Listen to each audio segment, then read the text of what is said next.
You were more entertained by Florida State, Miami. Why don't I hand the mic over to you? Tell me why you were more entertained by that game. Because Malachi Toney plays for one of those two teams. Malachi Toney? Malachi Toney. I said Coley. Yeah. Malachi Toney. I'm just off of my receiver names this year. I've got receiver name yips. Malachi Toney is sensational. And what Miami was able to do early on in just completely silencing Florida State's offense and hound Florida State up front and completely dominate the line of scrimmage. Carson Beck making the plays that he made, making Florida State scramble. And what's your term? Oop-de-oop? That the Gus ball is like the oop-de-oop offense. And, the best of Tommy Castellanos is very entertaining. But I don't know. I think you need to bring a little bit more offensively for this Miami team.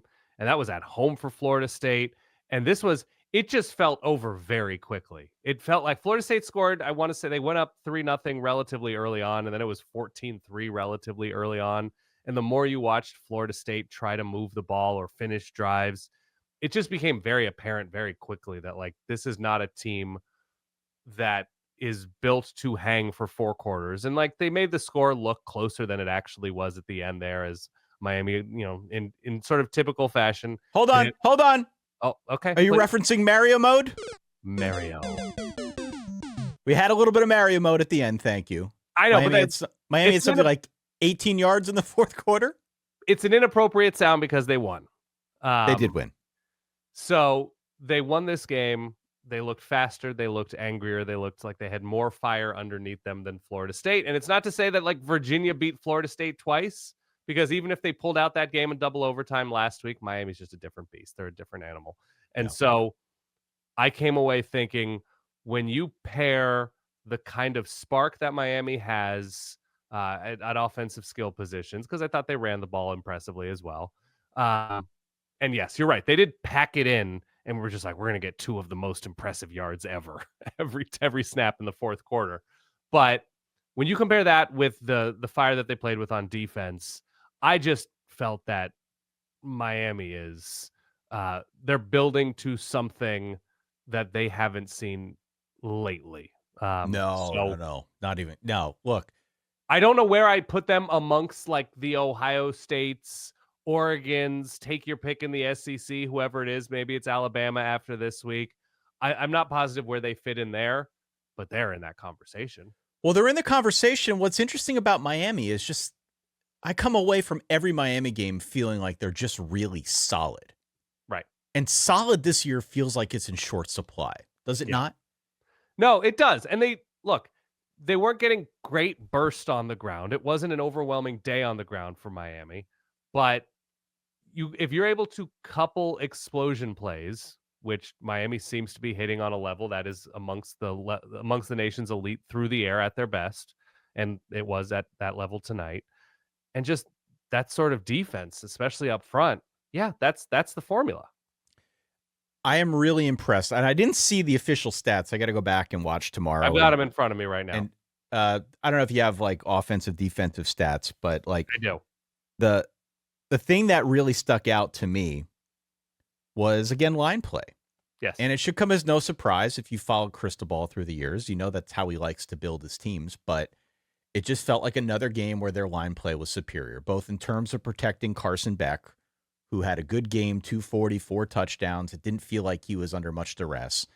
And then on the flip side, disrupting a lot of what Florida State wanted to do offensively. Yes. Florida State didn't really run the ball outside of Tommy Castellanos. They had a couple nice runs from Gavin Sawchuk, but by and large, the plane was built out of Castellanos, and it seemed as if he was running for his life more often than not.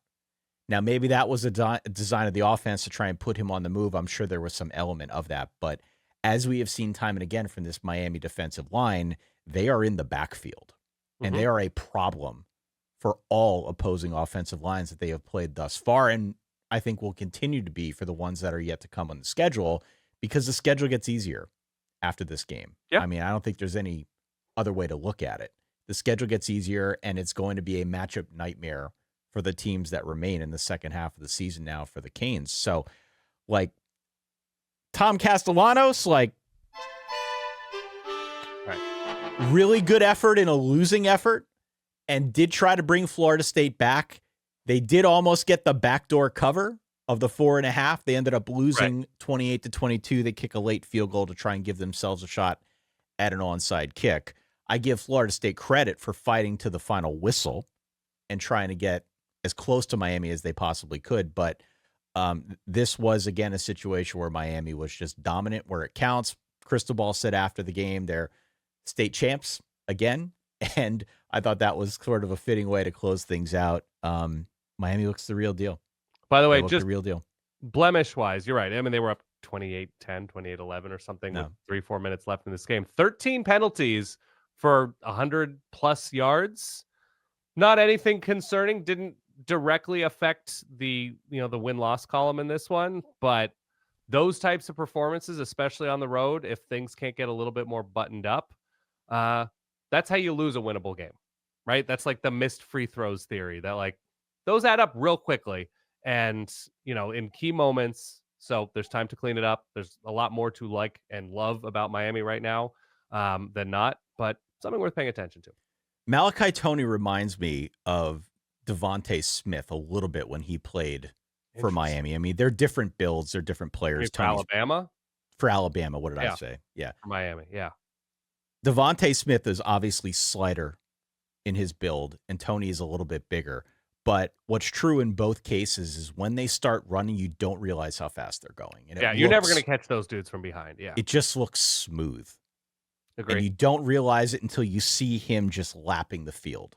So as a true freshman, they mentioned on the broadcast, only turned 18 a few weeks ago. I mean, the sky is the limit for that kid.